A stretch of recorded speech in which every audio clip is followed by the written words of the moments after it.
to burn belly fat. So the first thing you have to understand is that fat is a form of energy in your body.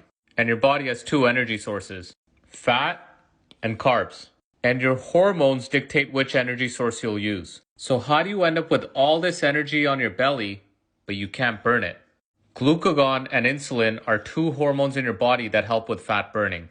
When the glucagon is high, your insulin's low. They're like opposites, just like your bicep and your tricep. When your bicep's contracting, you cannot contract your tricep, and vice versa.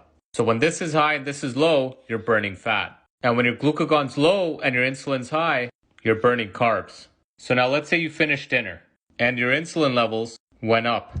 Now your glucagon levels went down, and remember what that means. You're now burning the carbs, because you gotta burn the dinner you just ate. However, every food has a different effect on your insulin and glucagon levels. For example, look at the effect of your insulin levels from carbs compared to protein and fat. So if you have a high carb dinner, like pasta, or pizza, or roti, or a bunch of rice, your insulin levels would shoot up a lot higher compared to a meal that's rich in protein and fat and lower in carbs or more fibrous carbs. I like to call this rule FFP, fiber, fat, and protein. Well, now your insulin only spiked that high. So let's say you finish your dinner at 7 p.m. At 8 p.m. you start fasting. By 12 o'clock your blood sugar is normalized. By 2 a.m. your insulin levels drop. And by 4 a.m. your glucagon goes up. Now this is if you had a healthy meal. If you had pasta and pizza and high carbs and alcohol, that's not going to happen. Now when you wake up at 7 a.m. and you just started with a high carb breakfast like this, your insulin goes back up, glucagon goes back down, you don't really burn fat.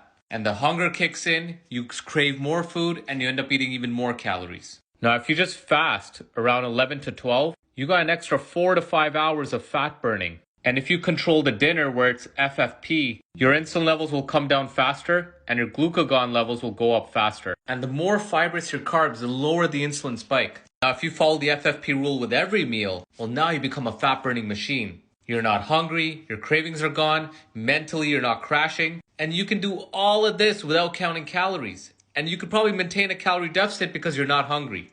So here's some signs to see if your insulin levels are high. And look, here's some more signs. You end up getting hungrier. You crave more sugar. You have no focus, no ambition. You're always tired because your body is dependent on burning carbs for fuel. Hence, you're not burning the belly fat. And the food industry doesn't want you burning your own fat because they want to sell you more food. You follow this principle, I promise you'll become a fat burning machine.